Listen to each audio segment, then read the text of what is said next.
Barbecue in Boise, Idaho, and I've got it locked on the 50,000 gigawatt blowtorch of the internet that is Barbecue Central. Happy to have you aboard here for the really big barbecue show. Boing. We cook because we have to, and we grill because we want to. Hit me! Fine, how's it going? You have a great show. I'm a big fan. Boing. So what seems to be the problem here? This man looks like he's dead, and he's in the crackle. Charbono! It's all about the charbono, dude! Succulent fish! What? He ate 54 wieners. Oh, listen, Lavernius, shut your face. I'm shaking like a dog shit peach seed. We have top men working on it right now. Top men. And just like that, we are into the second hour of the Barbecue Central show. We talk about the most important items that have transpired over the week, last few weeks, last few months. It's in the news cycle of live fire. We're going to talk about it right here on this show. The show originating from Palm City, USA, Cleveland. Still to come on the show this evening, Roger Dahle from Blackstone, founder and CEO of BlackstoneProducts.com. Hit me! We say good evening to those of you watching tonight through one of our video streaming platform partners, Facebook and Twitch /BBQ Central Show. Boing. You can also watch on YouTube if you prefer, youtube.com /BBQ Central Show. And we also have the YouTube poll question of the week going on right now. And I'm asking everybody, including guests, would you care, as in, would you be hurt if the Memphis in May barbecue contest went away forever? 65% of you are currently saying, yes, you would be hurt if the Memphis in May barbecue contest went away forever. And we'll keep you up to date as that poll progresses through the rest of the show. Coming up on the best moments of the Barbecue Central show in 10 minutes or less this coming Friday, episode 294, taking you back to August 26th of 2016. And if you don't go back with the show very far, then this is a name you won't recall because, to my knowledge, and I think I have a pretty good finger on the pulse, he's not in the industry anymore. Again, at least that I'm not aware of. Somebody by the name of Barry Martin, a.k.a. CB, is being featured on the Best Moments show this week. Barry worked or was contracted by some pretty big names in the industry back then. The most notable that I can recall off the top of my head was Charbroil, and he did that for quite a while. Was a recipe developer, cooked on a lot of their stuff, generated some content for them. And I would have him on the show every so often to talk about hot topics of the day. And usually he would be taking a contrarian side of a viewpoint to what most folks were thinking out there. So if you don't know Barry or CB, I don't recall exactly why his nickname was CB, considering his name was Barry Martin, but whatever, maybe he was a trucker in a former life. You will get to know him this coming Friday. And this is a two-part series, so it will air this coming Friday. Part 1, Part 2 will air a week from this coming Friday. And you have to be subscribed to the show podcast feed in order to get the Best Moments show. So you can do that by going to the website, thbbqcentralshow.com/subscribe, and found out all the ways you can get in touch with the show and get it at your convenience.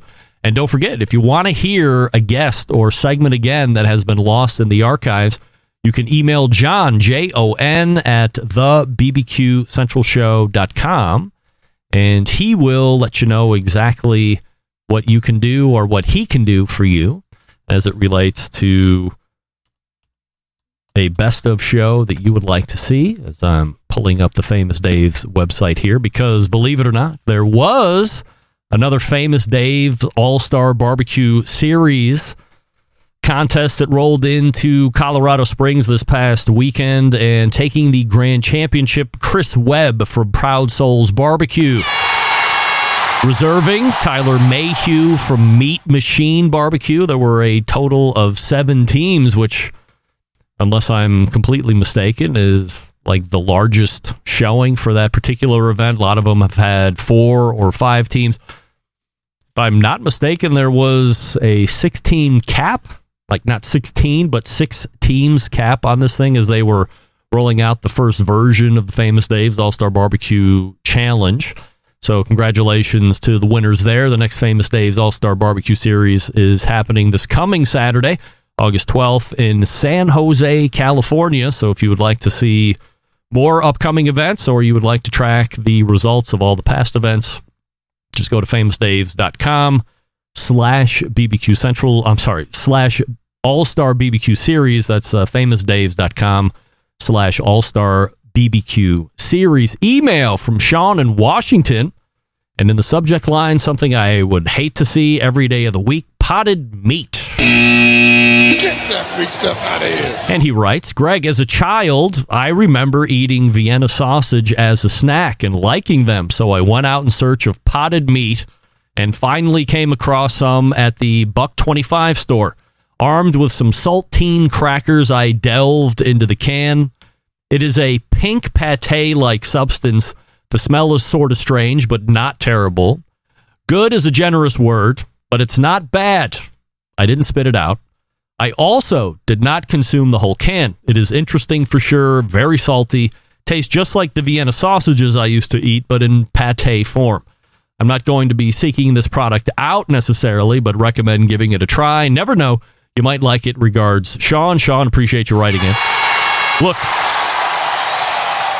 I had all the experience with potted meat that I want like a month and a half ago when I was on my way back from Dallas from a work meeting.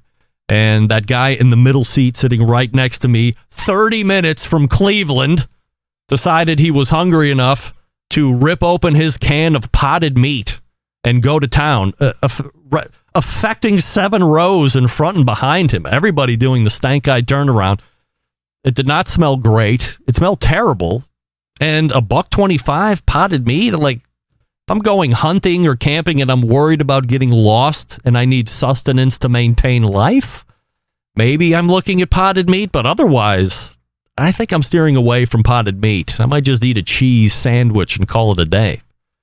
Also, email from Yitzy in New Jersey, writing in, Greg, I'm sure I wasn't the only one, but I was generally and genuinely surprised that you were not a Barbecue Hall of Fame finalist. Can you believe it, Yitzy? Kudos to you for concealing your disappointment, ironically proving that you have brought such a high level of professionalism to the barbecue podcast genre. Perhaps good old Guy Fieri has his foot on the door blocking your entrance, fearing his unceremonious ouster if you were ever to get in. Either way, we look forward to your continued Barbecue Hall of Fame worthy content. Regard, Yitzy. Yitzy, thank you for writing in as well. Now, Yitzy, I have to say, I'm not sure. I wasn't like concealing my disappointment that I get into the finalists of the Barbecue Hall of Fame this year. As I stated on many occasions, there was only one reason I was even talking about it. Now that we've got all that ironed out, it's been an honor to unveil both the finalists list and then a couple weeks later, who's getting into the Barbecue Hall of Fame. And then I get to have all those great interviews with the folks that have made it into the Barbecue Hall of Fame. So yeah, thank you for writing in and thank you for listening to the show, Yitzy. So, we have Roger Dahle getting ready to come on the show here, talk about Blackstone and business and griddle cookers and pizza ovens. Before we get to him, I'll talk to you about Big Papa Smokers. Listen up, gang. Our friends at Big Papa Smokers have something special for you, the listeners of this show. Whether you're a seasoned pitmaster or a grilling noob, Big Papa Smokers is your one-stop shop for all things barbecue. From their championship rubs, mouth-watering sauce, essential accessories, they've got what you need to take your food to the next level, both on the competition circuit and in the backyard. Here's the cherry on top. Big Papa Smokers is offering the listeners of the Barbecue Central Show an exclusive deal. Use the code REMPE, R-E-M-P-E, R-E-M-P-E. You'll get $10 off your next purchase of $50 or more. Rubs, sauces, accessories, a combination of all that. $10 off 50. Imagine the possibilities. Evaluate your ribs with Big Papa Smoker's Sweet Money Rub, or add Big Papa's Desert Gold to your chicken or veggies, or better yet, pick up a bottle of Big Papa Smoker's Double Secret Steak Rub. Start shopping today, BigPapaSmokers.com.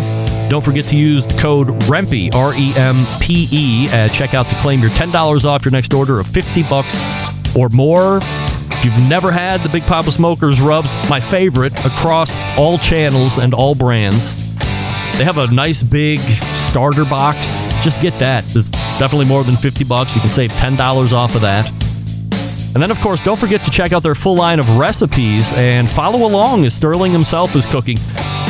The website cookingwithbigpapa.com, cookingwithbigpapa.com. And if I'm not mistaken, because it's such a craze, you're going to be seeing a griddle or griddling with bigpapa.com coming soon. I'll give you the heads up when that actually launches. But in talking with Sterling, he's a big fan of that and has started to shoot a tremendous amount of content. So look for that as well. Follow him on social media platforms for all those amazing recipes. And again, Rempe at checkout to save $10 off a $50 purchase. We're back with Roger Dahle right after this. Stick around, be right back. You're listening to the Barbecue Central Show.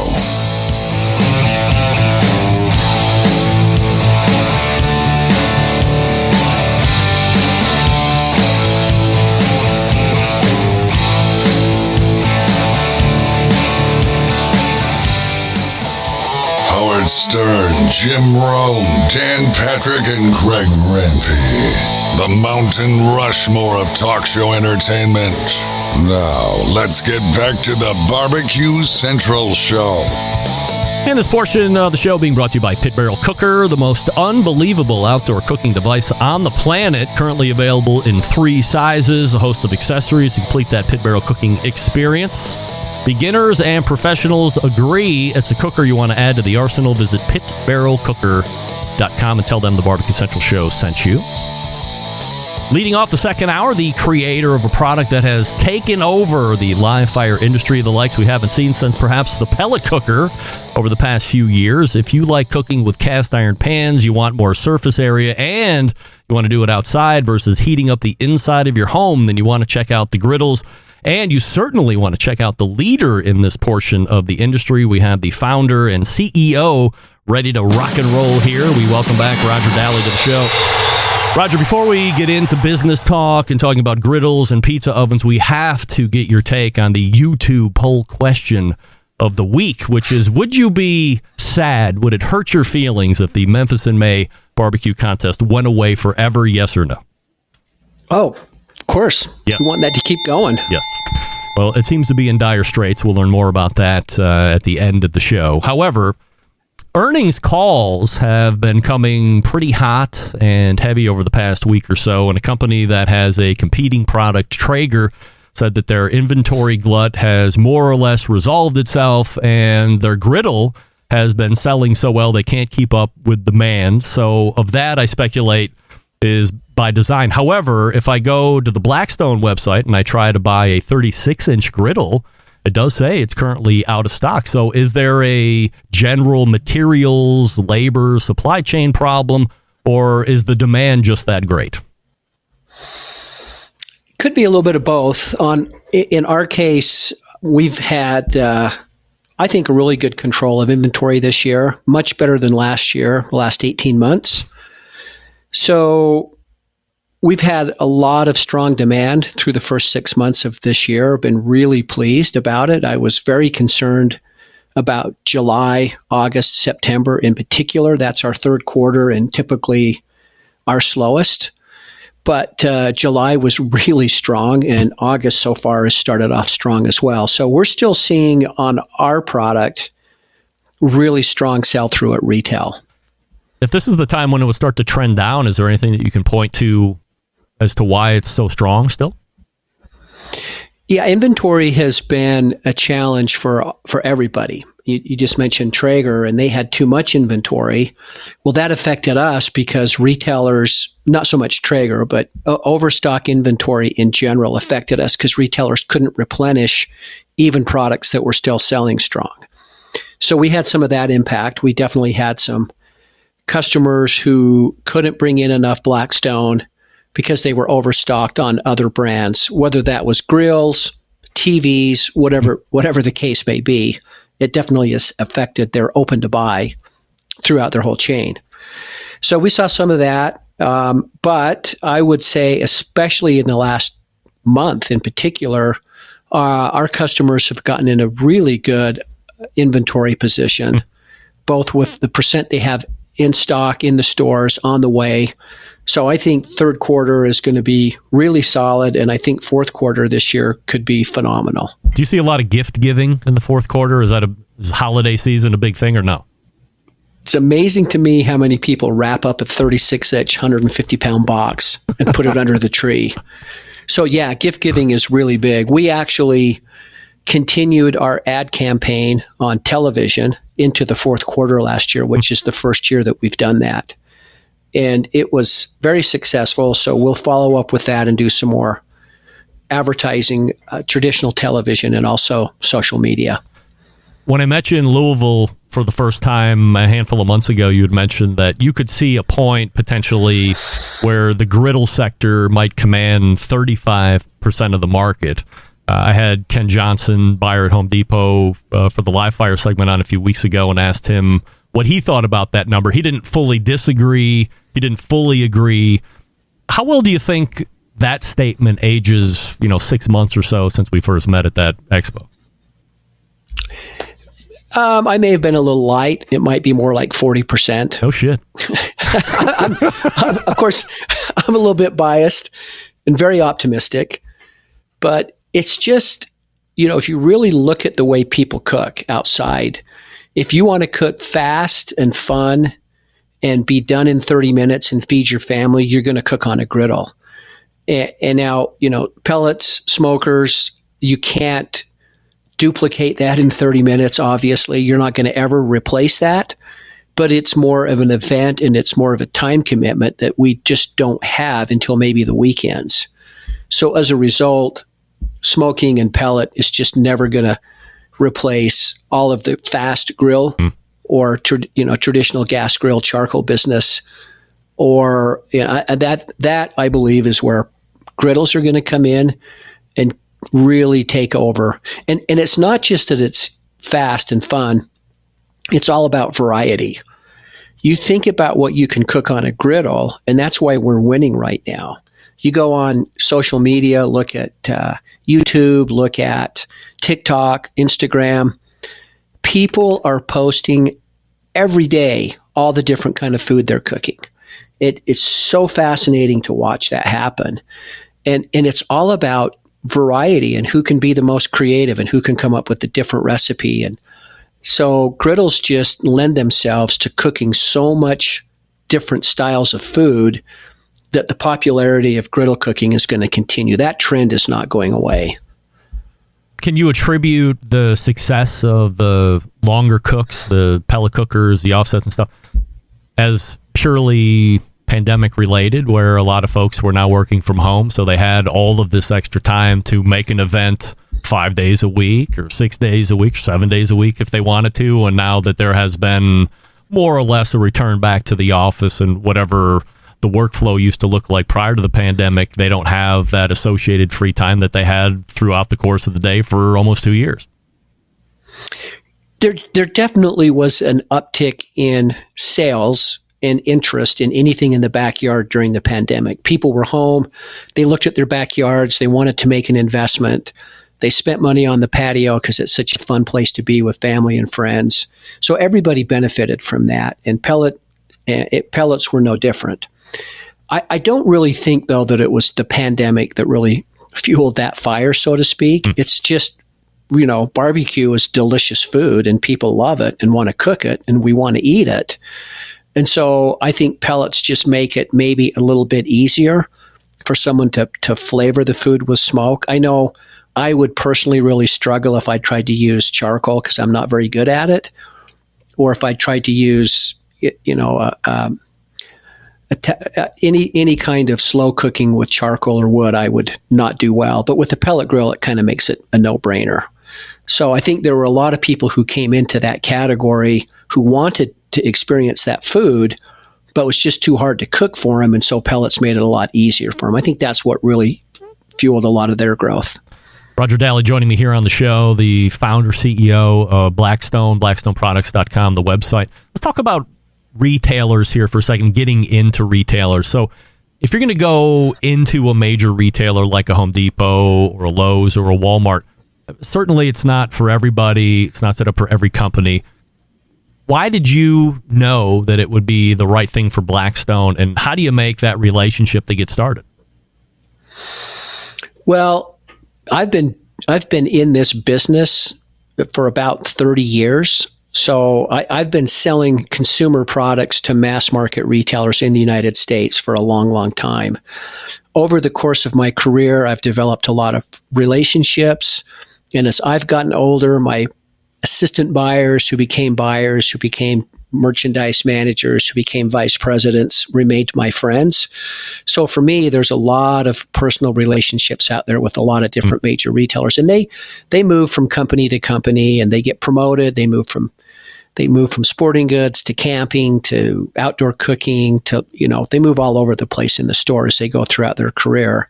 So for me, it was just what I do every day. I get up and I call Walmart, or I call Lowe's, or I call Depot, or I call Amazon. It's pretty much what I do every day.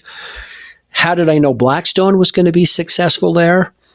Well, it really started from the beginning of trying to position the brand and where I wanted the brand to be positioned. I could have come out and put a little more cost into the product and come out at a higher retail price point, but I didn't think that was my customer.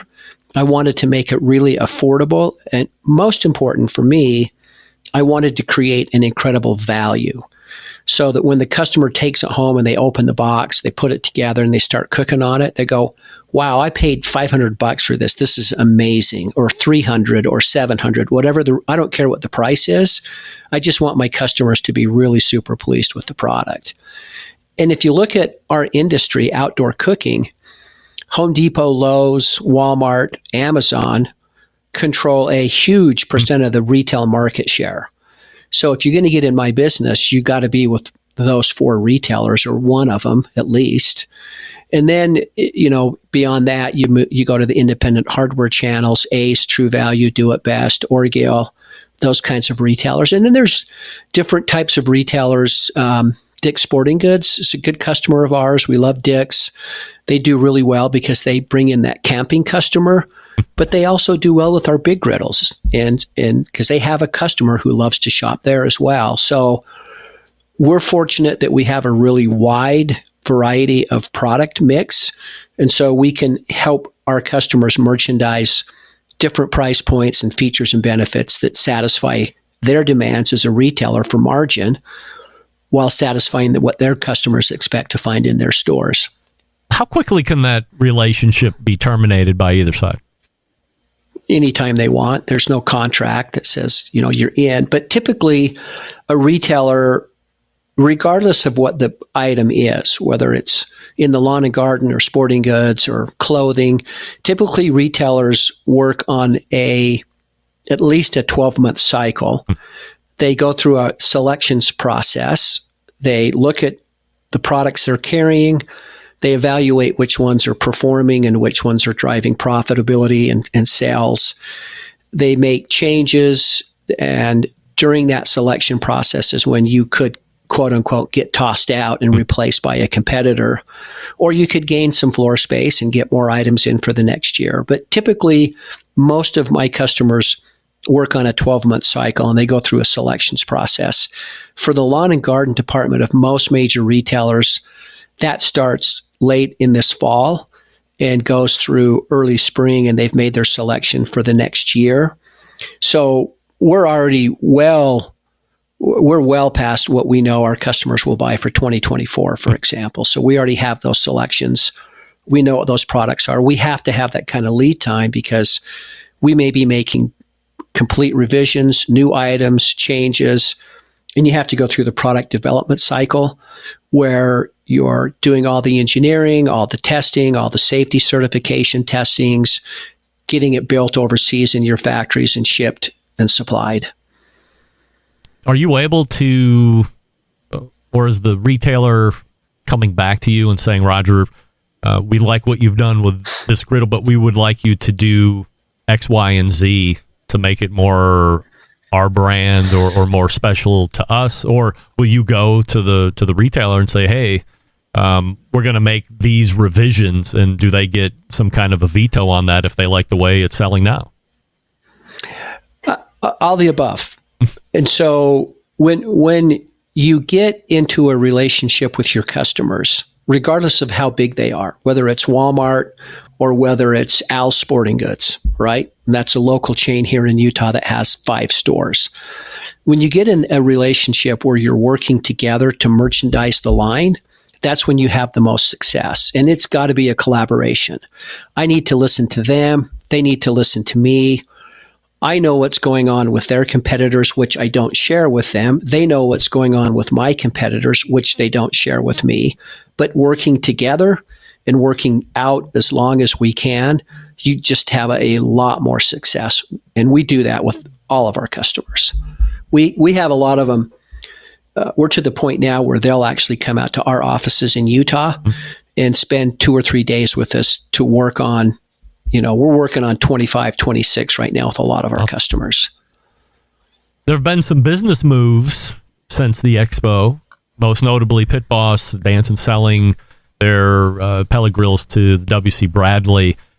It's not your scope of expertise necessarily, but did you get approached, or did you ever think about putting a deal together with Danson's and bringing in a successful pellet grill line to the Blackstone Products family? I know Jeff and Dan, his father, and I think they're extremely nice guys, like them a bunch. No, we didn't have any conversations with them, but there's been other competitors in the past that have approached us and looked seriously at maybe trying to acquire Blackstone, which we passed on some deals. But we haven't really been in acquisition mode with competitors up to this point. But I was happy for the Thiessens. I'm glad that worked out for them. Would you like to add a pellet cooker to the Blackstone products at some point, or just not your scope? No, anything that's outdoor cooking is my scope, but I'm not going to just go put out a $5.99, $7.99, $9.99 pellet grill because I could in about 5 seconds and put my brand on it. And it would sell because we have really loyal customers. I won't do that with any product. It has to be innovate. We have to innovate it. We have to make it better.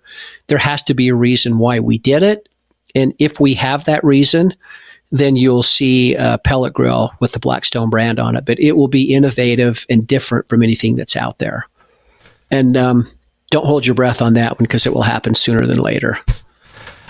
Let's talk about griddle cookers here just for a second. Blackstone Products, of course. One of the things that I heard as some of the new competitors were coming out onto the scene, it wasn't from owners that I'd ever heard from, was how their units were sunk down or protected from wind because flames were being blown out otherwise. Is that a manufactured problem, or is that a real issue that you guys had heard from your customers and that you'd work to remedy? Yeah, that's a fair question. And, as my competitors come out with product, they're going to try to find any tiny little thing they can think of to try. What would you do? How do you compete against Blackstone? We dominate. We have the best product. We have the most innovation. We're so far down the road. They got to try to pick at something. Wind is a problem with a griddle. And here's the reason. When you're cooking on a griddle plate, there's nowhere for the heat to escape. It's got to go front, sides, or out the back because it can't go through. It goes through the steel and heats it up, but it's not like a gas grill where the heat goes straight up, right? So our griddles had always been designed with a gap around to help mitigate the heat and the heat buildup inside the firebox, and especially so the side shelves don't get too hot, burn people when they touch them. Yep. So, yeah, we knew about wind. We actually have a remedy for that. We have a wind guard kit that we've sold. And if people really have a problem with it, they can spend $30. And it basically is hanging some sheet metal on the two sides and in the back, and it protects the wind. However, because we believe we're the best in this industry, we've come out with a new griddle plate. And we haven't really made a big marketing splash on this yet, but I'll make it tonight on your show. Great. We came out with a patent pending omnivore griddle plate. And this griddle plate is going to rock the industry. So wind was one thing, but that wasn't the biggest challenge. And my competitors don't even know this yet, but I guarantee you that they're getting phone calls to their customer service right now. Warping the griddle plate is a much bigger problem than wind is. Okay. So you take a griddle, you get it hot, ready to cook on it, and you throw frozen hamburgers on it, you're going to warp that plate from corner to corner about 2 to 3 inches. It will lift off the corners. And people freak out. They think, what's wrong with my griddle? Is this still going to crack? Is it defective? Yeah. Then as soon as you turn the heat off, metal goes back to its original shape and it goes flat again. So we set out on a quest, and it seriously took us almost 2 years of intensive testing and engineering to come up with this omnivore griddle plate. And basically what we did was completely change the underside of the griddle plate.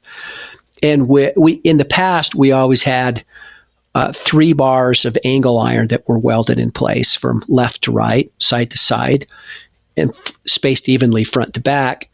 And those helped. Those helped a lot, but it didn't solve the problem. And so by completely re-engineering the bottom side of the griddle plate, we were able to put some railing, for lack of a better description, around the back, the sides, the front, and then an X pattern underneath. But it was also that we had scalloped edges on that. And we're moving heat and controlling heat to our heat zones now better than ever, better than anybody's. There's not even a comparison as how well this thing works.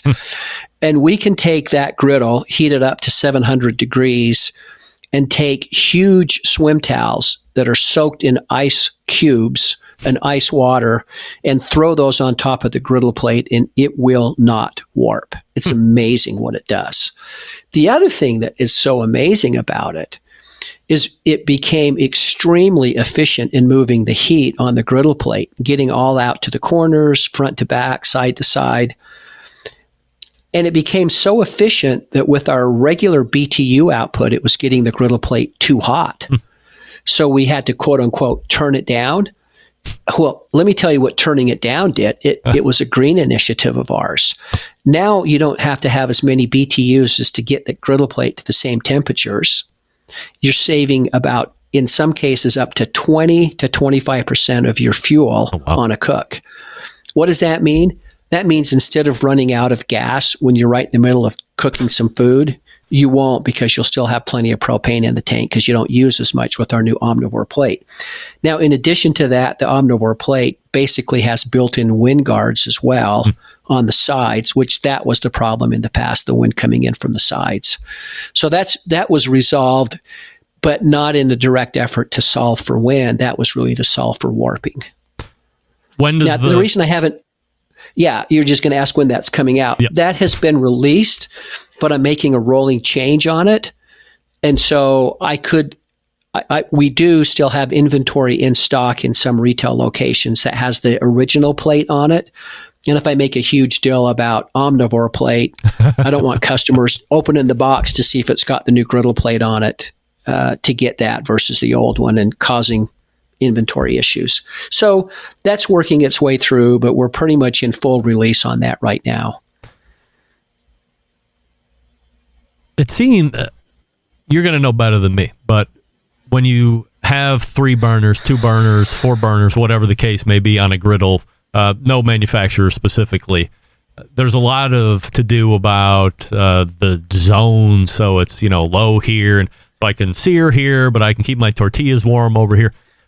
Are there a lot of people that use that many different heat zones across the griddle? And is it easy to keep heat in different temperatures when you have a big thing of steel? And, look, I'm as dumb as they come. So to me, it seems like if one side is really hot, eventually it's going to kind of creep over to the other sides as well. How do people keep it from bleeding over? Well, it's a great question. And the reality is it actually does pretty good. Mine and my competitors, it really does work. So you can, like when I'm cooking, if I'm making some like stir-fried veggies, I'll cook those and get them right where I want them. I'll turn my far right burner off completely. I'll keep my third burner from the left on low, push the food over there, keeps it perfectly warm while I'm searing steak or chicken on the 2 burners on the left side of the griddle plate that are still really hot.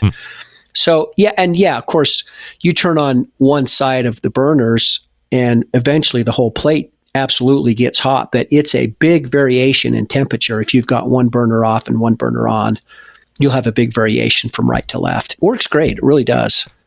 36-inch still the most popular size in griddle for Blackstone?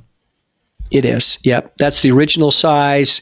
And people think, well, I've only got 2 people at home or 4 people at home. I don't need that big.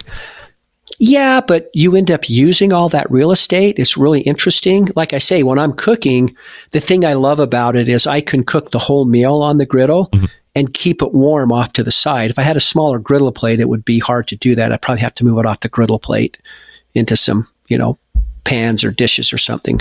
But it's nice to keep it on the plate. It keeps it warm while you're still cooking the rest of the food. If 36 inches is the sweet spot, typically in barbecue, it's bigger is always better. Is 72 inches not a better option at some point? Well, it depends how strong you are, because the griddle plates start getting, we have a 48-inch griddle plate, beautifully designed, 6-burner griddle, 2 propane tanks, and I don't sell very many of them. The thing's just too heavy. The griddle plate itself weighs about 115 pounds. Wow. So it's harder to move around. We thought our catering customers would really like that bigger griddle. What we found is they just buy 2 to 3 Blackstones, 36s. And they can be doing meat on one, steak on one, chicken on one, veggies on the other one, tortillas on one. So that way they can really control the temperature for what they're cooking and what they're catering for. Outside of the griddle market, and very honored and happy that you had mentioned the omnivore plate here as far as being released about it. We'll try and keep it, hush-hush to make sure we're not causing any undue rush. There's this pizza oven that is now a second generation, so you've already had one out, and now there's a new one coming out. Why did pizza oven make sense to you, and what do you think Blackstone is bringing unique to the market? Well, there is no question that our pizza oven is, in my humble opinion, the best pizza oven in the market. I did not invent this product. There was he became a good friend of mine. The original inventor's name was Willard Gustafson. He lived in Michigan. And unfortunately, he passed about 1.5 years ago at an early young age. But Willard was a genius. And he was one of these, I call them garage inventors. They just know how to make really cool stuff. And I got introduced to Willard, and his original pizza oven was called the 2-Stone Pizza Oven. And he was selling this thing basically on pizzamakingforum.com's website. And he would sell 2 or 3 of them a month. He was charging, $3 or $4 grand a piece. And what was so unique about Willard's oven was he invented the rotating stone. So the bottom stone that you put the pizza on rotates slowly in a circle. So you never have to go in and lift the pizza up. You don't have to dome it. You don't have to twist it, turn it. You don't have to be a pizza chef. Yep. And then the second thing he did was he put a second pizza stone right above the cooking pizza.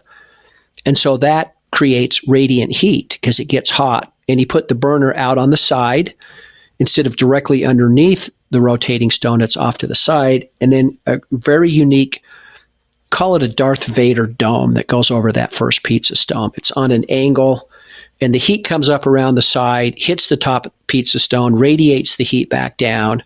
So you've got hot air underneath the pizza. You've got hot air circulating around it, and you've got heat radiating back down on top of it. And the goal is to cook that pizza perfectly from the top and the bottom, meet right in the middle of the pizza, and have it finished in, 2-3 minutes at the most, depending on how thick a pizza you're cooking. If it's a Neapolitan-style pizza, it's 90 seconds, and it's pretty much finished. If it's a little bit thicker pizza, it takes 3 or 4 minutes. Now, if you do a Chicago deep dish pizza, then you've got to turn the temperature down and cook it for about 12 minutes because those things are so thick. You got to make sure it's cooked all the way through. But Willard's original inventions were incredible, and we ended up buying. He had 2 patents that issued. We've had 2 more issues since then, and we have more pending. So we have a lot of intellectual property on our pizza oven. And we introduced that thing. I first came across this in 2012, so it's been over 10 years ago. And we came out with that oven in about 14, 15 and started selling it. And candidly speaking, I never loved the design. I kind of thought it looked like the R2-D2. I keep referring to Star Wars here. But it was, I'm just going to be honest. It was kind of ugly, but man, did it work. It's unbelievable how well it cooks a pizza. The challenge is you're getting so hot in the baking chamber. In certain places inside, it could reach almost 1,000 degrees. Wow. That it has a motor that hooks into a shaft that turns the cooking stone. And that motor was just getting too hot and breaking. And so finally, in about 2018-19, I pulled it off the market. I needed to completely re-engineer, revamp it, completely change everything about it mechanically. And then COVID hit, and so that cost us a couple of more years. And so that's why it took us so long to get this thing back out on the market, which we just really reintroduced earlier this year. If I look at your pizza oven and then I look at, I forget what the model is, but there's is it the Gosney Dome or whatever? So both have these burners are like shooting up, very impressive looking. Separate enough to not be encroaching on the other, or are they taking some of your IP there? No, I mean, pizza ovens have had burners in the back, whether it's a wood-fired pizza oven, that's the heat source, or if they have a gas flame, that doesn't really violate any of our intellectual property. Those have been around, quote unquote, forever. And some of the properties, the patents that we have, patents get very technical, especially if they're design patents. And so ours has to involve rotation, side chills, and a heating element that doesn't turn on, the heating element on the top that radiates back down. Those are kind of the major embodiments in our pizza oven. Now, Greg, I need to mention also, we have what I'm going to call my original pizza oven, which is big. It runs on propane. We also have two small pizza ovens that actually sit on top of our portable 22-inch and 17-inch griddle. And so you take the griddle plate off and you put a pizza oven on top of it. Now, they don't rotate. Those stones don't rotate. But we spent, again, a major amount of time in engineering designing a way for the heat chamber to rotate through those ovens. And it cooks a pizza really, really good. It just takes a little bit longer than my big oven. But you don't have to rotate it or dome it. The smaller pizza ovens do require that you put the door on it to keep the heat inside of it, because it doesn't have the heat source that my big pizza oven does. My big pizza oven has a 60,000 single high-pressure BTU burner in it. So, you need to form some metal, fire that thing up. If you want to cook a pizza, fire that thing up. Easy enough to control temperature, too. If you want to cook at like breakneck temperature, it obviously appears like it could achieve that. But if you want to kick it back a little bit, do you not end up getting to a high temperature anyway? Well, what I found for me is my pizzas cook the best when I get the cooking stone at about 625 to 650 degrees, and I'll shoot it with a laser temp. Yep. And that works really, really well. And I would suggest people who get a pizza oven do the same, regardless of the brand. Know your temperature inside the oven, because that's the whole success in cooking that pizza really, really well. And there's a little bit of a learning curve with my oven, but once you get that nailed and on the temperature gauge right where you want your dial, because again, there's so many variables: what kind of pizza you're cooking, how much moisture is in your dough, what ambient temperature is where you're at, altitude. It's a little bit more technical than my griddle. My griddle, get it hot and throw your food on and cook it, right? But the pizza oven, a little bit more of a learning curve. But people love pizza. It's the biggest fast food that we have in this country, and it is amazing when people get into pizza cooking how well they dial it in. And once they get it dialed in, they can cook 30 pizzas in a row and never touch it. Roger Dahle is the CEO of Blackstone Products. You can find him at blackstoneproducts.com, all major retailers as well. We've talked about business. We've talked about griddles. We've talked a exclusive announcement, and we've talked pizza. We've said it all. Roger, appreciate the time here this evening. Appreciate you joining the show, and continued success. Thank you very much, Greg. You're doing a great job. We appreciate what you do for this industry. Thanks so much. There he is, Roger Dahle, right there. BlackstoneProducts.com is the website. And if you're in the market for a pizza oven, high pressure burner. You had me at high pressure burner. No doubt. I'm going to do my best to get you up to speed on the YouTube poll question of the week. But we'll do that when we come back. You're listening and watching the Barbecue Central Show right here on the Barbecue Central Network. Stick around. We'll be right back.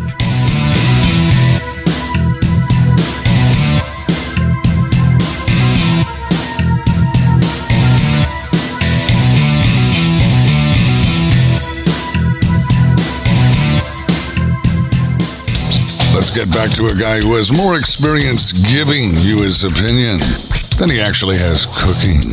Once again, here's your host, Greg Rempe.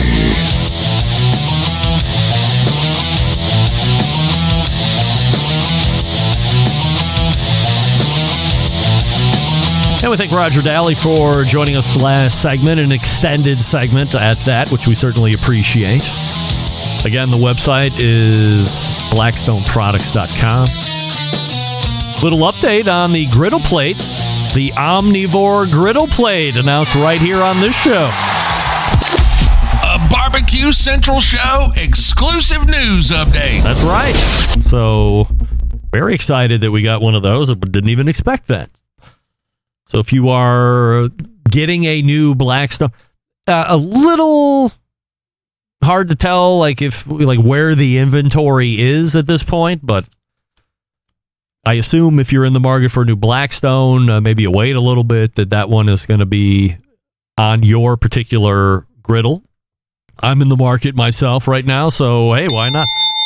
That reminds me, I asked you if it would hurt your feelings if Memphis in May's barbecue contest went away forever.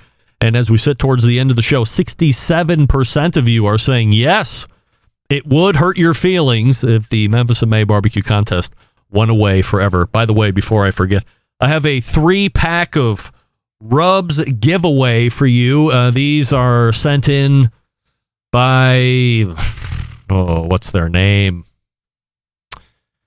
It's Cedric the Entertainer and Andre,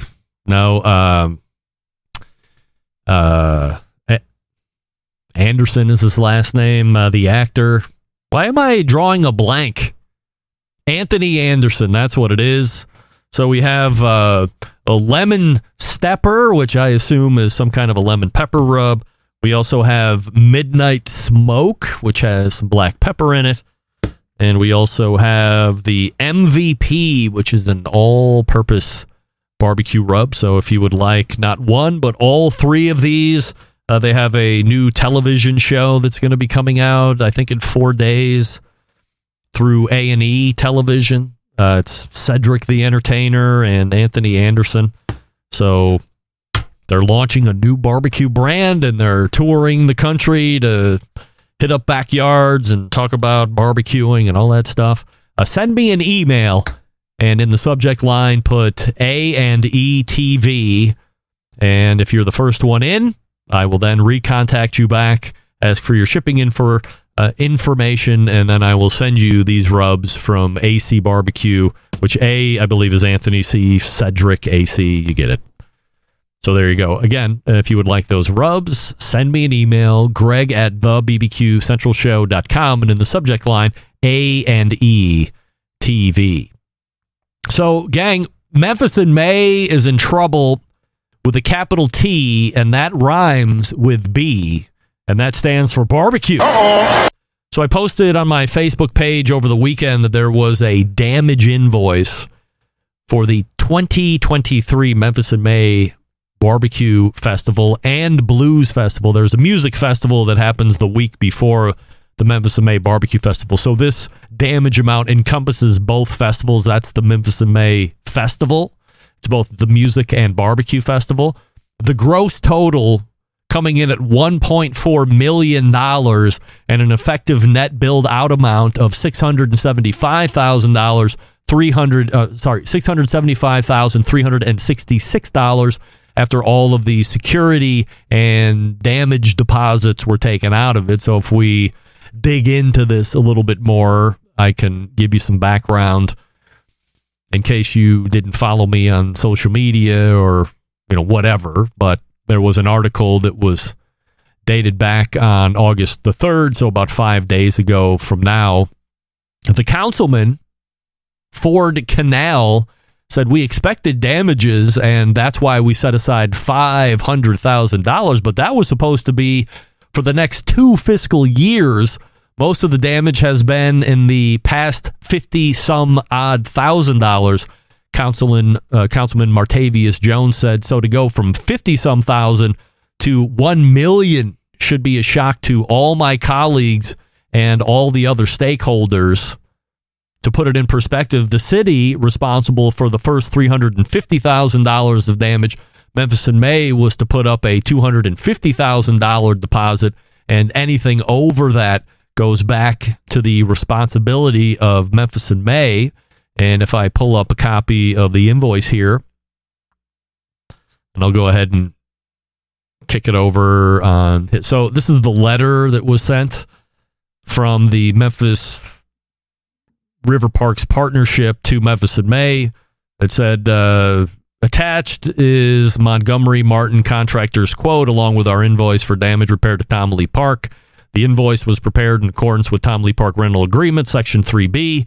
Damages are based on the binding determination of the neutral third-party arbiter, and the cost of repair, the damage is consistent with the contract prices contained in the Tom Lee Park construction contract between Memphis River Parks Partnership and Montgomery Martin, taking into consideration changes in the current day cost, material, and labor. Please remit payment of the invoice no later than August 12th as required in Section 11 of the Terms and Conditions of the Tom Lee Park Rental Agreement dated March 3rd, 2023. That's less than 4 days from right now. They're going to have to come up with $675,000.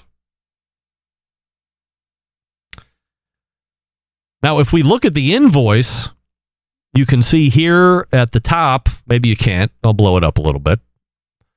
You can see here at the top, 2023 festival damage repair / replacement, $1.425 million.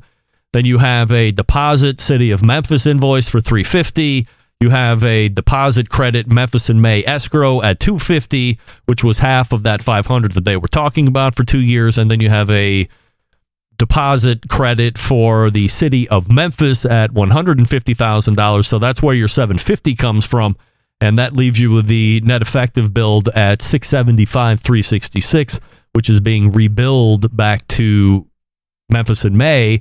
And then, as Robert Moss had talked about a little bit, when you look at the breakdown of where these costs are, far and away, Concrete Pass are taking the lead out by 20, 30 lengths. It's like Secretariat running the third leg of the Belmont when she won the Triple Crown. $525,000 and $525,069 in concrete. Second to that, asphalt pathways at a little less than $300,000. Then you had sod at $177,000, $114,000 in landscape, $82,000 of irrigation. Then you have site electrical at $14,000, and then you have, I guess, what would be the nominal amounts, almost $10,000 in park fencing, plant rails, and decking at $3,700. You have general conditions, project requirements, and fees and insurance, all totaling over $100 and some odd $1,000. There's $41,000 for design expenses, totaling out to $1.425 million. And again, after deposits are taking out, $675,000 is going back to Memphis and May to pay. On August 12th, which starting tomorrow or starting at 12:01 is 3 days away from now. So I sent emails to both Memphis River Parks Partnership and the Memphis and May's International Festival. That's the governing body of both the music and the barbecue institutions. And the only one to answer was the Memphis River Parks Partnership. Not only did they answer, but they happily included a copy of the detailed invoice that we just went over that was sent to Memphis in May. As they have in the past, they are very communicative, very pro everything, we want to have all of the festivals that we can possibly have. And much like Memphis in May is very unresponsive. I've been asking Memphis in May for some type of comment originally a number of months ago before Memphis in May even took place about that huge deposit they're going to require from teams. There was a very high-level response back to that, but after that, no comments that were given after that. I reached out twice before the show this evening over the course of the weekend and yesterday to get any type of comment from Memphis in May on if they were going to be able to afford a $675,000 damage payment on the 12th, if they had no intention of paying it on the 12th, and if they were going to now be broke because of this invoice that evidently is correct under the terms and conditions of binding agreements. In fact, the Memphis River Parks Partnership wrote, moving forward, this was a reply back to me, Memphis River Parks Partnership is always happy to work with external event producers to host great events on the riverfront. All producers, Memphis in May included, must accept the standard rental terms and conditions, which include a rental fee as well as an agreement to cover damages caused by the event. We have a number of events booked for the back end of 2023 and in 2024, but as far as I know, we have yet to receive any inquiry from Memphis in May. Thank you for your email to the partnership. I had a short but insightful text exchange with a very well-known barbecue pitmaster and team leader that competes in Memphis in May. Rule number 1 of the show, no names please, but he told me, honestly, I think it was intentionally set up to fail this year. I think the inflated repair figures were predetermined. Many were treating this as the last Memphis in May at Tom Lee Park while we were there. I replied back, that blows, but appears inevitable now. Memphis in May doesn't return any emails or calls, so I don't have any reaction from their point. And he replied back, it's a big FU to Memphis in May. This was their plan all along. I don't know if Memphis in May will take the risk of moving it somewhere else next year. I replied back, this could be the end of Memphis in May forever then. And he replied back, it very well could be. That $1 million figure could be the door slamming on a large-scale Memphis in May. I think their only option is to greatly reduce overhead and move it. Otherwise, it's dead. So, again, the bottom line is this. As we sit here on August 8th, 2023 at almost 11 p.m. Eastern, there is an outstanding bill that is in the hands of somebody or some folks at Memphis in May's International Festival to the tune of $675K. It's due to the Memphis River Parks Partnership in a little over 3 days. And we're getting no reply back from Memphis in May on what they even plan to do with it, if anything. And I'm concerned, two things. A, as the person I was texting with said, this could be it for Memphis in May altogether. Please make it no be true. And then secondarily, and it is proven to be a loser everywhere else when it's moved, that it could go back to Tiger Alley or Tiger Lane or whatever the hell they call it, or they could move it somewhere else. And then you're risking taking it out of the metropolitan area. You're losing foot traffic, the crowds and the gate generation revenue. It might not be there. And you're not going to have a festival that is an effective loser at Jump Street. It would make no sense to have that. You got to make money in order to continue to do it. And if you're not having it at the location that most associate it with, and you don't have a better location to go to, and an all-around better location, not just because of the aesthetic or it's on the river, but something that's going to generate money, and that it is in a district somewhere that you're going to encourage people to take part in that event, or also give them an option to go to bars or restaurants after they are done with your event and they're going into the city. It's a very precarious situation at the moment. So that's where we're sitting right now. Now, we will keep you updated on what's happening as soon as we hear anything. I anticipate I will get no replies back from Memphis in May until after the 12th, and I'm sure they won't reply back to me. It's something that we'll catch in the news.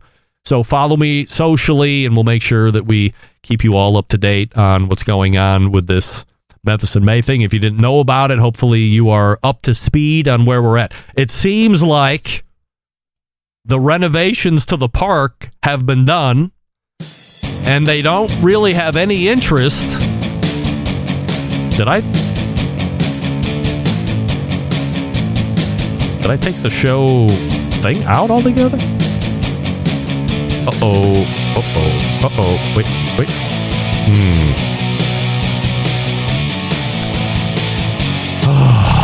What did I do? That looks like it's right. No, that's not right. I'll have to fix that after the show. Wow, that's terrible. Big error on my part. All right, let's go. So, again, if you aren't familiar, hopefully I've got you up to speed. But we're sitting in jeopardy for Memphis in May, and it seems like the Parks Department doesn't want Memphis in May to be in. They say they do, but maybe indeed they don't. We'll see what happens. Follow me socially. I'll keep you up to speed. We'll talk about it on the show next Tuesday as well. By the way, we got a great show next week. Stephen Reichlin will be joining us once more for his quarterly visit, amongst others, so stay tuned for that. We thank Meathead in the first hour. We thank Robert Moss in the first hour. We thank Roger Dahle for the balance of the second hour. And we thank me for bringing you up to speed on what's happening at Memphis in May if you didn't know about it. Again, big show planned for you next week. How do I always leave you? September 11th, 2001. I will never forget until next Tuesday at 9 p.m. Eastern. This is your program host and proud U.S. American, Greg Rempe. Good night now.